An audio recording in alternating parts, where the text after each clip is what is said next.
Welcome, curious travelers of history. When Christopher Columbus reached the United States in 1492, he thought he was actually in India.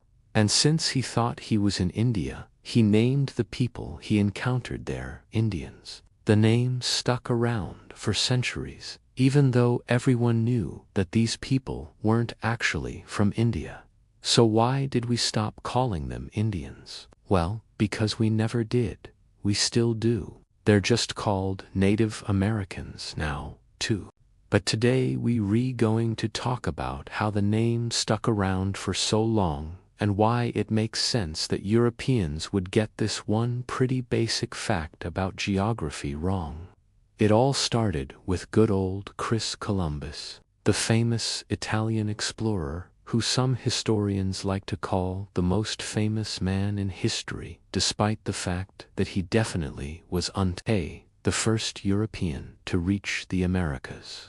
That honor goes to the Vikings, who had established a settlement in Newfoundland, Canada, around 500 years before Columbus arrived. But when he got there, they were gone, and all that was left of their settlement was a few pieces of wreckage and a really uncomfortable chair made out of human bones. But don't worry, we'll get to that in another video.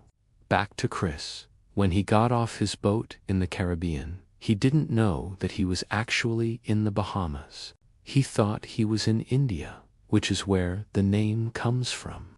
The Spanish version of his journal has the word India written on it over 100 times. But that's not because he specifically studied the demographics of the islands. Instead, it's because he thought he was in India.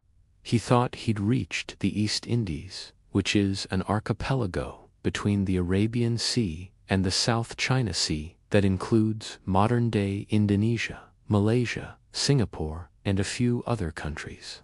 These islands are known for producing things like cinnamon, nutmeg, and cloves, which were highly prized by Europeans at the time because they smelled nice and also because they could make your food taste better while hiding the fact that it was disgusting. They were very hard to get to, though, requiring long and dangerous trips across the ocean. So when Columbus realized that he might have found a shorter route to the Indies, he was pretty happy. He actually did unrealize that he landed in a completely new continent until 1493, when he went on his second voyage and reached the mainland of Central America. Even then, he still didn't realize that he'd found a new continent.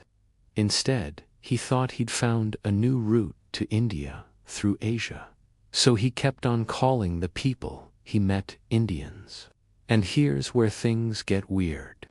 You see, when Columbus died in 1506, he still believed he was in India. And it's not surprising that he held on to this belief for so long. After all, in 1492, no one had any idea that there were continents full of people just waiting to be discovered.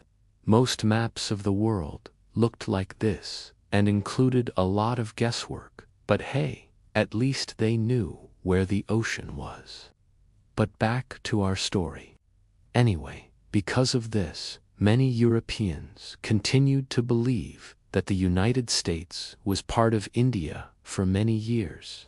In fact, when the Spanish began exploring Florida in the 16th century, they brought along a priest named De las Casas, who wrote a book about the native peoples he encountered there. And in that book, he referred to them as Indians, probably because he thought he was actually in India. Now, you might be wondering why we didn't just call them Americans instead, since, you know, they were in America. Well, this is actually a really good question. And the answer has to do with a little thing called context. See, back in the 15th and 16th centuries, when people talked about America, they weren't talking about the United States. They were talking about the entire Western Hemisphere. Basically, anyone west of Europe was considered American. This included people from Mexico to Argentina to Alaska. And yes, it even included the people who lived in what is now the United States. So if you were a Spaniard who had just sailed to the New World, you would refer to the people you encountered there as Indians. It just wouldn't have occurred to you to call them Americans, since that term didn't exist yet. In fact, the term American was unused much at all until the United States declared independence from Britain in 1776. Before that, the people who lived in North America were usually referred to as inhabitants or natives of this land, or British Americans. No, seriously. At the time, the vast majority of people who lived in what is now the United States were British subjects, and the term British American was actually quite common. It was until after the Revolutionary War that the term American started to be used more widely to refer to the people who lived in the United States specifically. And it was until 1821 that the term Mexican was coined to refer to the people who lived in Mexico. And it was until 1824 that the term Canadian was coined to refer to the people who lived in Canada. And it was until 1829 that the term Brazilian was coined to refer to the people who lived in Brazil. So yeah, for most of the history of the United States, the people who lived there were referred to as Indians because they were in America. But what does that mean? Well, no one really knows. Some historians say it simply means that the people who lived there before Europeans arrived. Others say it refers to the people who were descended from the people who lived in the Americas before Europeans arrived. And yet others say it refers to the people who spoke certain languages, or had certain cultures, or lived in certain places.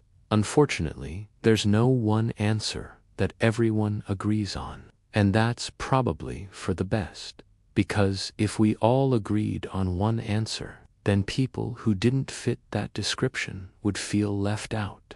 So instead, we just let each individual state decide what the term Native American means in their state.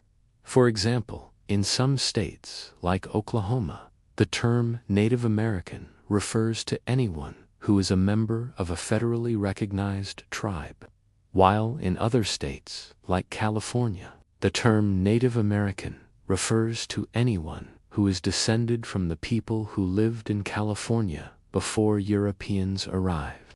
Now, this can cause some problems. For example, in 1998, a group of Chumash people from California filed a lawsuit against the state of Oklahoma because they weren't allowed to play in the Native American Day Parade in Oklahoma City. The Chumash people argued that they should be allowed to participate in the parade because they were Native American. But the Oklahoma Supreme Court ruled that only Native Americans who were members of a federally recognized tribe were allowed to participate in the parade. This decision was based on the definition of Native American that the state of Oklahoma had adopted. But it also highlights the fact that the term Native American can mean different things to different people. So yeah, the term Native American is pretty complicated, but it doesn't have to be. If you're not sure what to call the people who lived in the United States before Europeans arrived, you can always just ask them what they prefer to be called. Maybe they'll say Indian. Maybe they won't. Either way, it's always best to err on the side of caution and ask. The name Indians highlights how early European explorers misunderstood the lands and peoples they encountered. Columbus's labeling, though historically significant, oversimplified rich and diverse cultures. The lasting use of this term reminds us of the importance of looking beyond first impressions and learning to appreciate the true identities and histories of indigenous peoples. Thanks for watching.